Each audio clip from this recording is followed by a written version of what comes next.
How you doing, everybody? My name is Sergeant Juan Cardenas. I served with a 4 Brigade 10 Mountain Infantry Division. We were attached to Alpha 389 CAP unit. I was a motorman. We deployed to Afghanistan in 2010, 2011. We did some training at West Point with the Special Forces and Rangers. We helped train cadets out there. Then we deployed to Gitmo, Guantanamo Bay, Cuba, 2013, 2014.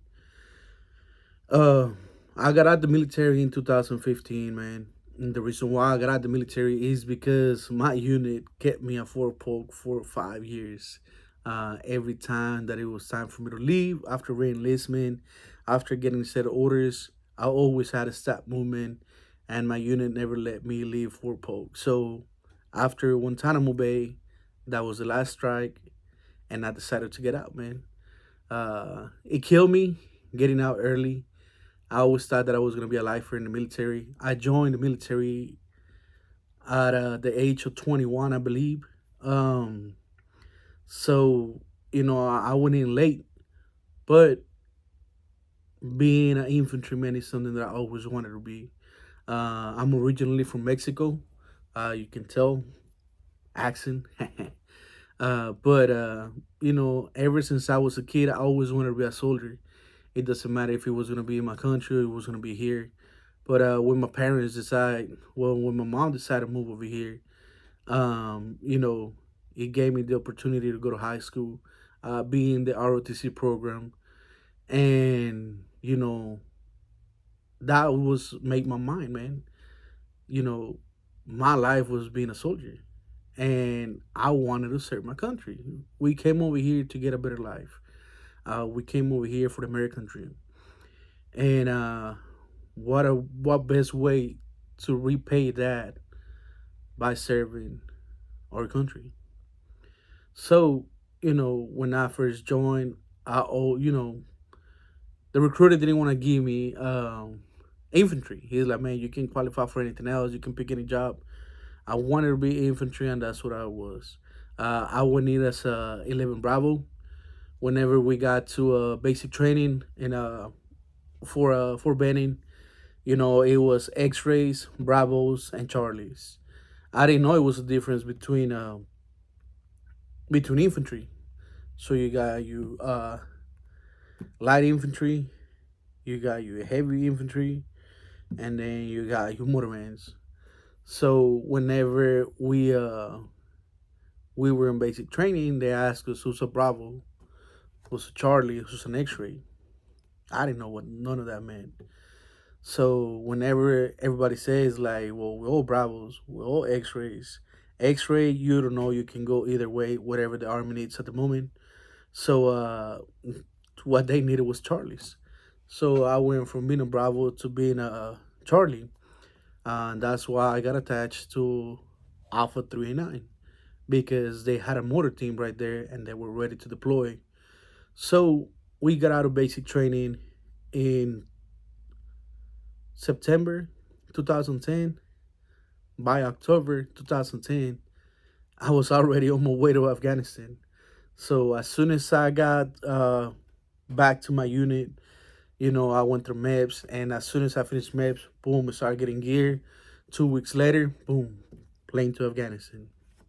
So my introduction to the military, it was real quick, and after my first day in country, my first day was my first firefight.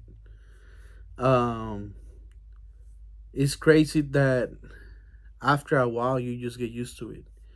At the beginning you get scared, you don't know what to do. I didn't know what to do. I was really scared. I almost pissed my pants. I'm not even gonna lie to you. But I didn't. Again, I was a private at the time, so I had good NCOs that helped me through my military career. The one that stood up, well, I think the one that guided me the most, and I always see him as a role model, was Sergeant Michael Bearden. Bearden always been the guy to go to. Even after the military, he always been there for me. If I need anything, I know he's just a phone call away, and I consider him family. Being in the military, man, your family start growing. Um, we have a lot of family. We have a lot of extended family, and the reason why I created this channel, man, is because we always looking out for each other while we're in the military. Not that we are out, man. That you know, we went through whatever we went through.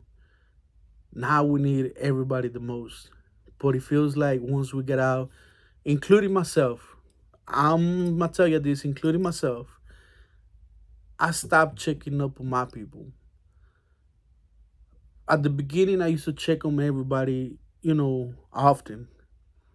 And then after years passed, I was dealing with my own shit. Um, I was trying to keep, I was trying to keep myself in check, man. So I couldn't check on anybody else. Uh, the transition from military life to civilian life was the hardest thing that I ever did. Um, Sometimes it still is, but you know, whenever you're in the military, you got that mentality that you gotta be ready for everything, everything and anything. Um, you got a sense of purpose. It's different, man. It's different. I feel like if you're in military, your life is laid out for you. You already know what you're doing Monday, Tuesday, Wednesday, Thursday, and Friday. You don't have to worry about anything else. You know you gotta be responsible for these many people. It's like I had a sense of purpose. Coming out of the military, I didn't feel like I had that anymore. And the reason why that's bad is because we still gotta have the sense of purpose. But instead of soldiers, we got family. Not extended family, but immediate family. And that's one thing that I didn't see. Um, I'm gonna be honest with you. Doing this introduction right here is one of the hardest things that I had to do because I didn't know how to introduce this channel. But going back and thinking about the things that made me open up this channel, is making it easier. Uh, when I say going to the transition, it was hard. I thought it was only for me. But whenever I did the first video, I got people that reach out to me. I'm not gonna say names out of respect, but I have people that had got out, like going through the process of getting out. I have people that been out for a year and still struggling about the same thing. They couldn't adjust. They didn't know what to do, and I felt like I needed to pursue this. Uh, Towards the end of 2023, I stopped doing it. I didn't think it was, I didn't think that I was gonna be able to reach out people the way I wanted to. Um, but people started asking again, and I did one last video on my channel. Well, it's not a last video, but the last video that I did on my channel a couple of weeks ago, I was able to snip some parts, post it out, and I got a good response. I got people that want to come into the channel. I got people that want to talk about their story. I got people that been waiting for opportunity like this where they can share something with everybody. Um, so this is why we opening a new channel. I don't want to combine my personal channel. My main channel is cars. Cars uh, help me during my transition, man. Cars is like cars is my drug right now. That's what helps me. Even though I get stressed out, I get, it helps me move on. So I don't want to mix both of the channels together. Yes, you might see some of this content in my other channel. You want to be, you are better and you want to talk about your cars, whatever. You can do it right here too. Um, but that's what we open up this channel. I didn't know how to do the introduction until earlier. I didn't know what to talk about. I didn't know what to say. Right here at the end of the video, I'm gonna share a video from Sergeant Johnson. Sergeant Johnson was my gunner in Afghanistan. One of my gunners. I have multiple gunners. I was not always a driver, but every time I had to drive, I had different gunners. So Sergeant Johnson was one of my gunners. As you can see the picture in the back, um, that's a picture of a blast. We got blown up in Afghanistan. I believe it was September 2000. We got the date. Yeah, 2011. No, it was July 3rd, 2011. That's when we got blown up over there. At this time, Sergeant Johnson was my driver, and you know, that day I can like I still see that day like it was yesterday, man. That's one day that is stuck in my head that I cannot get rid of that day, no matter what I do. Everything started the wrong way, man. Again, I always drove either commander, first sergeant, or my section sergeant. Um, if we had VIPs and there's anything I had to do, I would drive them to. The reason why I was to care of my trucks, man, and commander liked that. So whenever first sergeant came back from R&R, he's like, "Hey, man, I need you to get my truck ready. You driving me today? Cool." So I'm prepping the truck.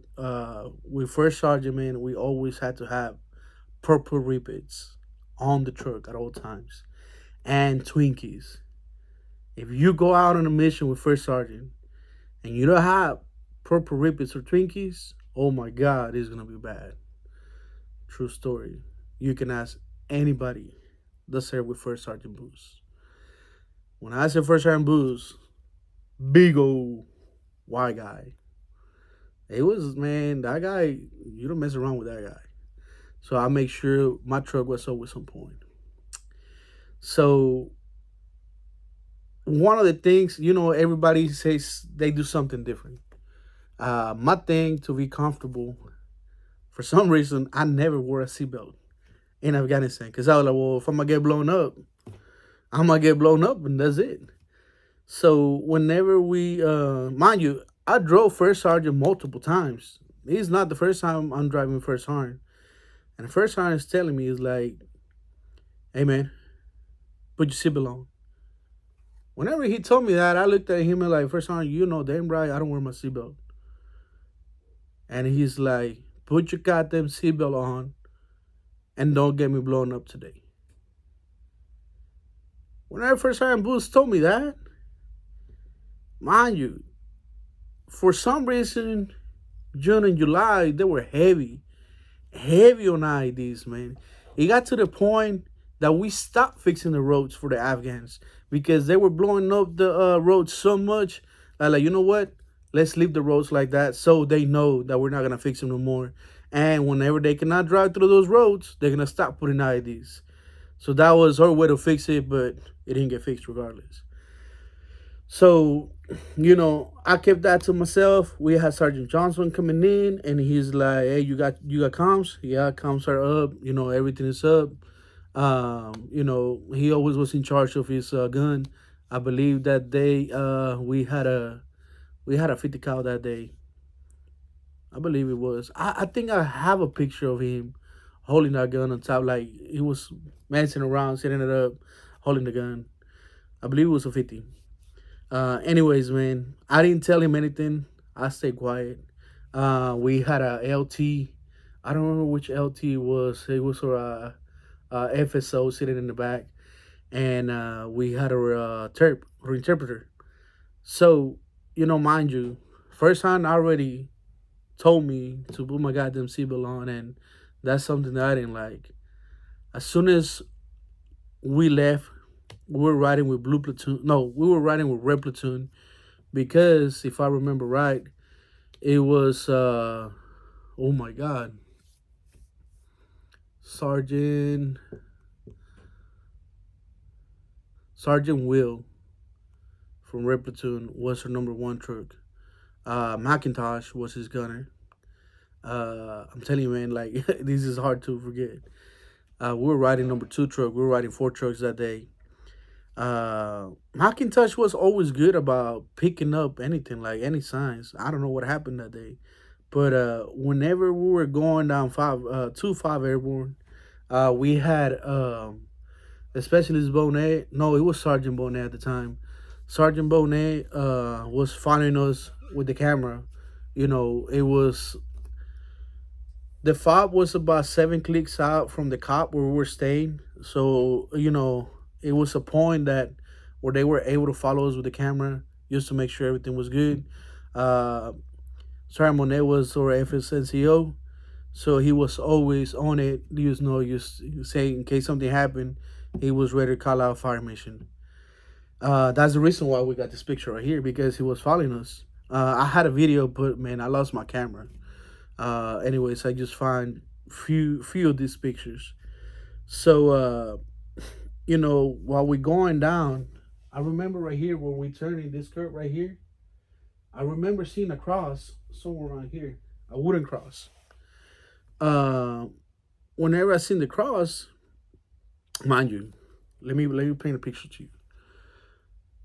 Number one truck is going. The gun is facing to 12 o'clock.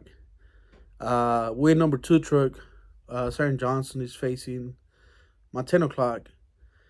My the cross was on my 3 o'clock. And I don't know why, like I learned that every time that you drive in Afghanistan, you always gotta be paying attention to everything, man. So I seen that cross and then I turned around and I seen that little boy waving by. My first reaction was, oh shit. For some reason I fucking knew something was gonna happen. So my reaction was grab Sergeant Johnson's leg. Cause I was like, man, if we get hit, mind you, this is like slow motion, bro. Like when I tell you this happened in slow motion, I don't even know how to describe it. So I grabbed Sergeant Johnson's leg and he's like, what happened? And I just pulled him back and I just did this number and I grabbed the wheel with one hand, like, and then boom, ID goes off. We are sitting in First Sergeant's truck. First Sergeant's truck happened to have a second layer of armor. So we got double armor on that truck. The way the blast was, this is the truck, the blast went the other way, but he pushed the truck toward 10 o'clock. The blast was so much that he pushed the truck to the 10 o'clock, and the shrapnel was all the shrapnel only hit the first armor. Sergeant Johnson was good, nothing happened to him. We kept on driving, nothing happened to the truck. We kept on driving, right? Once we got to a safe distance, we stopped. These moms got out, and we were able to find the trigger wire. Trigger wire was about a click and a half, 2 clicks from where the explosion was. And when we followed the trigger wire, we discovered that it was a daisy chain. It was 3 IEDs instead of just one, but only one went off. So I guess we got there too early, and I don't know, man. For some reason, the other two didn't go off. So we had to wait for EOD to go recover the other 2 IEDs. Right after that, we went to 5 Airborne. As soon as we got to 5 Airborne, we had doctors waiting for us to go do a TBI test. And I remember like they're like, man, you spark the truck right there, get on the truck, blah blah blah. And Sergeant Johnson is like, you know how many times I ever been blown up? And I never got one of these TBI tests. Why today? And I was like, probably because we were first armed. And like, you're right. So that was, you know, it was, even though after that explosion, we were just laughing about it. So we went in, we got our TBI done. You know, we got out. First sergeant was like, you know, like kind of iffy, like, what we doing? So he just looked at me. He's like, you think you can drive back? I'm like, man, I'm down. The reason why I say I'm down, I was good, is because I'm not lying, I was a little bit scared. But Sergeant Johnson telling me I got blown up so many times. It's like nothing. So I was like, well, shit, this is normal. And like, think about it, man. Like, I thought it was normal getting blown up. Mind you, we didn't take a big hit. My boy, Vega and Harmon, they were the second team over motor team. They went to a different location. Their truck got destroyed when they got blown up. I got a picture of that somewhere. We're gonna get that. But we went out. We ended up going to one mission before we even make it back to base. Once we got back to base, I asked Sergeant Johnson if I was able to talk to him, and I was like, "Look, Sergeant, I'm gonna be honest with you. I didn't feel good leaving the cop. I felt like something was wrong, and I told him what I saw, but he didn't see anything. Um, I asked a couple of people they seen the boy. No one seen that boy that I saw. So I don't know what I don't know if I was my mind was playing tricks on me or what was going on. But to me, my trigger was the boy, and I told him, hey, like, man, I didn't feel right leaving the cop today. So he told me every time that we go out on a mission and your gut is telling you something, you need to let me know. Because if your gut is not right and mine is not right, something's gonna happen and we gotta be ready. I didn't know why he told me that. I didn't understand why he told me that. I thought he just told me that just to make me feel better. But today he sent me two videos. I'm gonna compress them into one. I'm gonna put it separate. I don't think I'm gonna put it on this one, but just go watch that video from Sergeant Johnson. I didn't know what happened to him when he was a private, when he first joined the unit. So, with that being said, man, welcome to Military Talk. This is a place where you can share your stories, good, bad, and place that you can know that you're not alone. So, hopefully, you help me grow this channel, man. Hopefully, we can reach out more veterans. And let's see where this takes us, man. Don't forget to share, subscribe, and follow me, man. Click that little bell. Let's go.